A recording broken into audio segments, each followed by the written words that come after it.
Now, we will tell you how Ghana is estimated to lose millions of cedis through long hours of vehicular traffic. Workers are said to be less productive as a result. Today, we tell the story of Kasoa in the Central Region. Joseph Akablay has the rest of this one.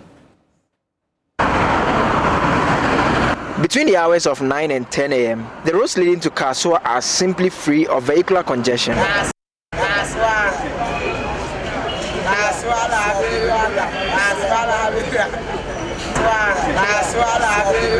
At the main bus terminal at Kwame Nkrumah interchange, drivers simply cannot find passengers for the journey to commence. By this time, the situation is different in the evening when workers close and early morning when they are heading to work. Isaac Bondi has been plying the road for 12 years. Kasoa is not far. It should take about 35 minutes. But with the traffic, you need a minimum of an hour and a half. We spend a lot on fuel.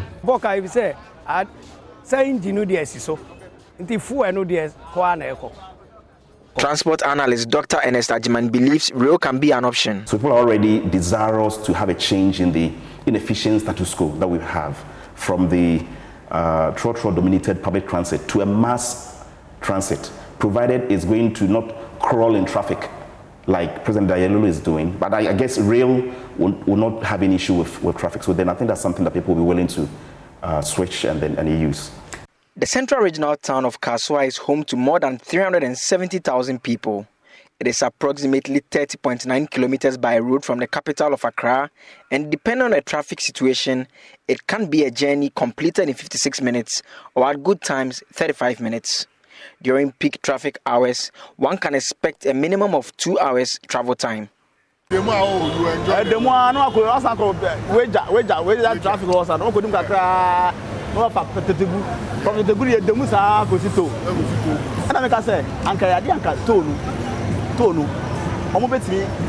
Harry Enim Harrison is a driver who knows the roads leading to Kasoa quite well. I joined him for a trip to Kasoa. It is 5:40 p.m. Our journey commences from the taxi terminal under the Kwame Nkrumah interchange. Harry explains why he moved to live at Kasoa. I have my project there, and I wanted to get closer to it and monitor it, probably finish it in time. So I moved there. I rented an apartment there, close to my project or my site, so that I will be able to, go there frequently and then do something. That's why I moved there. At the time you were moving, were you aware of the traffic situation? I wasn't aware because I normally don't go there in the evenings. I go there maybe. That is when I was in Accra. When I was staying in Accra, I go to sites on weekends.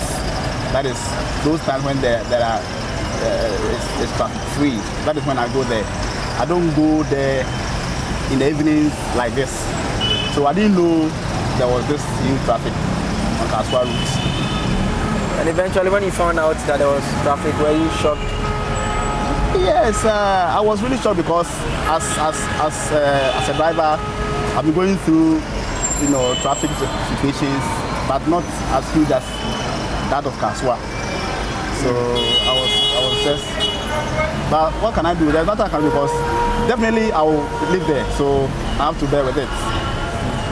How does the traffic affect your work? It's really affected negatively. You see, the traffic is both in and out. What I mean by that is, when you are coming from Kasoa to Accra, there is traffic. When you close and you are going back to Kasoa, but that one is worse. It's worse. So it affects me negatively in terms of the time to get there. As a commercial driver, I need to. Why I come to Accra is because I work at Accra, and I need to come to Accra to work.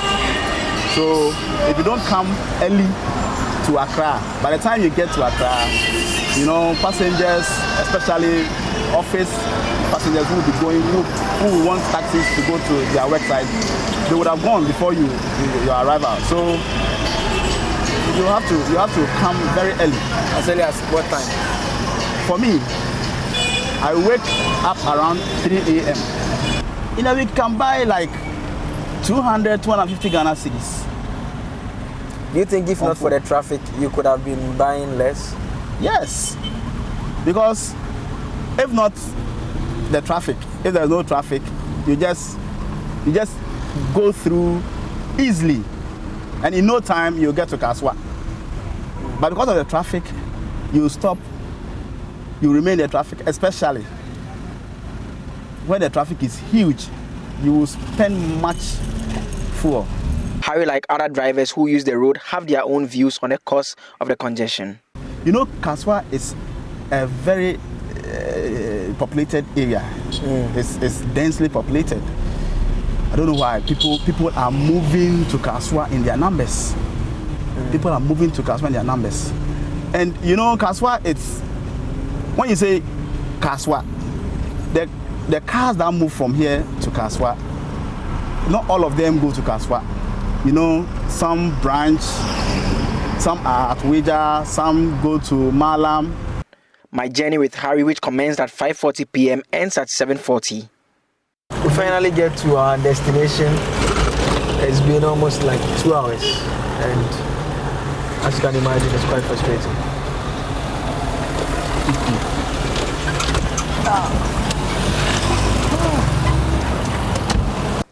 Dr. Ernest Ajiman believes poor planning of our cities and places of work is to blame. Work, and the idea was to see the extent to which given land use arrangements that we have presently in Ghana, how that translates into more choice options for people. And so if you go elsewhere where we have, they have properly planned their land use systems and that they have properly integrated land use such that people are living in close proximity to their areas of activities. So for instance, where they go to shop, where they go to seek medical help, or where they go to, whatever they stay close to these trade destinations. And so when you travel outside the country, what you see in most of these developed cities is this densification of land use, where people stay close to their trade destinations, and therefore they are given a lot of mobility options, including walking or biking. The trotros, despite being readily available, unlike other modes of transport, is not the most comfortable. Workers spend hours in cars and get to work too tired. Dr. Ajiman explains the impact on the economy. What economic productivity can you expect from such a fellow? So, yes, we can talk about the more tangible, quantifiable numbers in terms of what it will do for people when the rail comes in to alleviate this what I call the friction of distance, the ills and inefficiencies in our transport systems. It will be, for me, it is immeasurable. The soft part, the intangible. People would have that peace of mind to contribute to the economy once there's a better transport option for them. For now, the journey to Kasoa remains a fear for many. Only time will tell what will change. Will there be other means of transportation? Will the toll booth be removed, or will the road be expanded? My name is Joseph Akable.